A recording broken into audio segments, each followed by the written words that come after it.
Physics actually कोई subject नहीं है। ये कमरे में बैठकर हम सीख रहे हैं, पढ़ रहे हैं, एक्चुअली ये सब्जेक्ट ऐसा है ही नहीं जिसे हम यहाँ बैठ करके सीख सकें। फिजिक्स वर्ड का मीनिंग है नेचर, और फिजिक्स ये जननी है, मदर है पूरी साइंस की। एरिस्टोटल से एक बच्चे ने पूछा एक दिन, अरस्तु, बहुत समय पहले की बात है, सदियों पहले की बात है, जब साइंस के नाम पर कुछ भी नहीं था, कि जी मैंने पत्थर ऊपर फेंका, बताओ नीचे क्यों आता है। तो Newton law of gravitation, Newton तो अभी पैदा हुए थे, एरिस्टोटल बहुत पुराने। अब उनके पास कोई जवाब नहीं था। उन्होंने कहा बेटा ये धरती इसका घर है, और अंत में सबको अपने घर लौटना होता है, इसलिए ये नीचे वापस आता है। तो ये जो ऑब्जर्वेशन है, जो नेचर में हो रहा, वो हो क्यों रहा है, किन रूल्स को फॉलो करते हुए हो रहा है, क्यों हो रहा है, पहले हम ऑब्जर्व करते हैं क्यों हो रहा है, फिर हम देखते हैं कि कैसे हो रहा है, क्या आप इसका पैटर्न क्या है। ये नीचे गिर रहा है तो क्यों गिर रहा है, एक बार समझ आ कि गिर रहा है क्योंकि अर्थ की ग्रेविटी। अब हम समझ सीखते हैं, कोशिश करते हैं कि इसका पैटर्न हम पहचान लें कि किस पैटर्न को फॉलो कर रहा है। कि भाई अगर आपने 1 सेकंड तक इसे गिराया तो यहाँ 0 स्पीड थी, और यहाँ पहुंचते पहुंचते 1 सेकंड बाद इसकी स्पीड जो है 9.8 मीटर पर सेकंड हो जाएगी। अगर आपने 1 सेकंड तक इसे और गिराते रखा तो इसमें 9.8 मीटर पर सेकंड और जुड़ जाएगा, 19.6 मीटर पर सेकंड हो जाएगा। तो ये जो ऑब्जर्व किया आपने, ये पैटर्न है, तरीका है। किसका तरीका, जो नेचर में हो रहा है, उस जो नेचर में काम हो रहा है, उस काम कैसे हो रहा है उसका तरीका है। लेकिन जब आप इसे समझते हैं, सीखते हैं, तो आपके पास हमेशा एक मैथमेटिकल इक्वेशन निकल कर आती है। तो नेचर ने हमें बताया कि ये कैसे गिर रहा है, लेकिन वो बताया किस रूप में, एक मैथमेटिकल इक्वेशन की फॉर्म में बताया। सब कुछ जो भी हम नेचर में देख रहे हैं, इनके होने का पैटर्न किसी ना किसी मैथमेटिकल रिलेशन से आता है। तो वो मैथमेटिकल रिलेशंस, वो mathematics is the language of physics. वो मेरे लिए भी है, वो आपके लिए भी है, वो अमेरिका के किसी साइंटिस्ट के लिए भी है, जापान में बैठे हुए पढ़ने वाले बच्चों के लिए भी वही है। नेचर किसी के लिए अलग नहीं है, नेचर की लैंग्वेज सबके लिए मैथमेटिक्स है।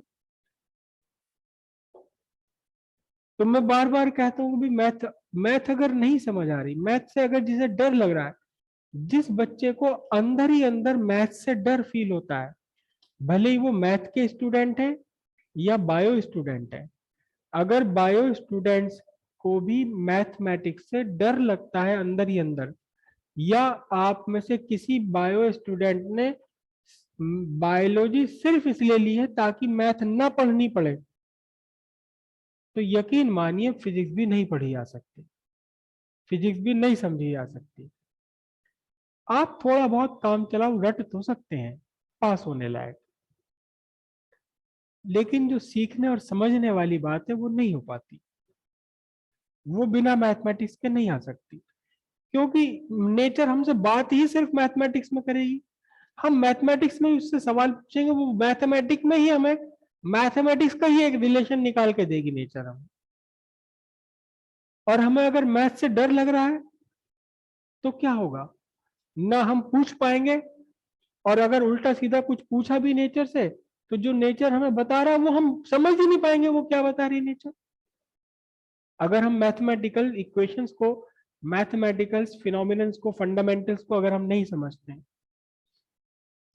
तो ये वेक्टर और ये सब कुछ अभी तक जो भी पढ़ा ये एक्चुअली फिजिक्स थी ही नहीं। ये तो फिजिक्स को समझने के लिए हम उसकी लैंग्वेज अभी सीख रहे थे, लैंग्वेज सीख रहे थे हम। आपको अगर अमेरिका जाना है कहीं एडमिशन लेने के लिए, तो पहले वो कहते हैं कि जी एक टेस्ट दो हमें। किस चीज का टेस्ट दो, एक इंग्लिश का टेस्ट दो, कि आप यहां आकर के हमसे बात कर भी पाओगे या नहीं कर पाओगे, जो हम बता रहे हैं आप समझ भी पाओगे या नहीं समझ पाओगे।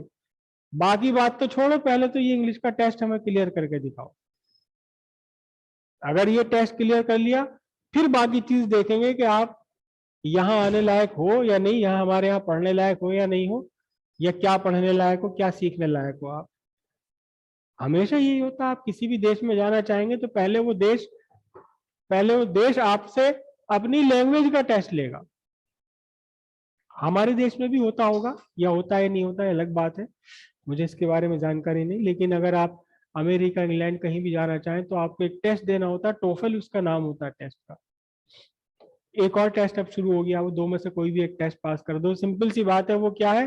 वो इंग्लिश का टेस्ट। वो देखना चाहते हैं कि आप हमारी लैंग्वेज जानते हैं या नहीं जानते, हमसे बात कर पाएंगे, हमारी बात समझ पाएंगे नहीं। तो नेचर को भी अगर आपने सीखना समझना है तो पहले तो लैंग्वेज सीखनी पड़ेगी ना उसकी, नेचर से अगर बात करनी है। फिजिक्स अगर आपको सीखना है तो पहले फिजिक्स की लैंग्वेज तो सीखनी पड़ेगी, वो है मैथमेटिक्स, वो है आपकी ज्योमेट्री, एलजेब्रा, ट्रिग्नोमेट्री, कैलकुलस और वेक्टर्स। तो जिसकी इस पर पकड़ मजबूत नहीं है उसके लिए फिजिक्स समस्या खड़ी हो जाती है, बड़ी भयंकर, बड़ा ही भयंकर, बड़ा ही जानलेवा, बड़ा ही खूंखार सब्जेक्ट बन जाता है उसके लिए, बड़ा खूंखार सब्जेक्ट। खूंखार जानवर कौन है? शेर बड़ा खूंखार जानवर है जी, चीता बड़ा खूंखार जानवर है, जिसके हाथ में बेहतरीन गन है, जिसका निशाना बहुत बढ़िया है, जिसे ये पता है कि अब शेर यहां से यहां मूव करेगा, उसे शेर की चाल पता है, उसके लिए खूंखार है? अजी कुछ भी नहीं उसके लिए, तो उसे शेरों के बीच में ले जाकर खड़ा कर दो, आजा कौन आवे। तो शेर तो खूंखार मेरे लिए है, मैं समझता ही नहीं कि शेर की साइकोलॉजी क्या है, शेर कहाँ कैसा बिहेव करेगा मेरे साथ, ना उससे बचने का तरीका मेरे पास कोई, तो मेरे लिए खूंखार है वो। जिसके पास, जो शेर को समझता है, उसकी साइकोलॉजी को समझता है, शेर के बिहेवियर को समझता है, उससे बचाव के सारे इंतजाम उसके पास हैं, उसके लिए क्या खूंखार है शेर? कुछ भी नहीं। तो ऐसा सही है सब्जेक्ट ये फिजिक्स, बिल्कुल शेर के जैसा सब्जेक्ट है। एक ही तरीका, इसके ऊपर बैठ जाओ, चढ़ जाओ इसके ऊपर, और इसके खूबसूरत बालों को पकड़ लो अपनी मुट्ठी में, और अपने पैरों से दबोच लो इसकी गर्दन, और फिर देखो जंगल के राजा आप हो, फिर तो आप ही हो राजा। इसका जो खूंखार पना ना मिमी आने लगेगा, जैसे जैसे आपने इसके बाल पकड़ लिया, इसकी गर्दन दबोच ली अपने पैरों में, तो मी मी करने लगेगा, दहाड़ना भूल जाएगा फिर ये, दहाड़ना भूल जाएगा फिर ये। इसलिए इन चीजों पर ध्यान दीजिए।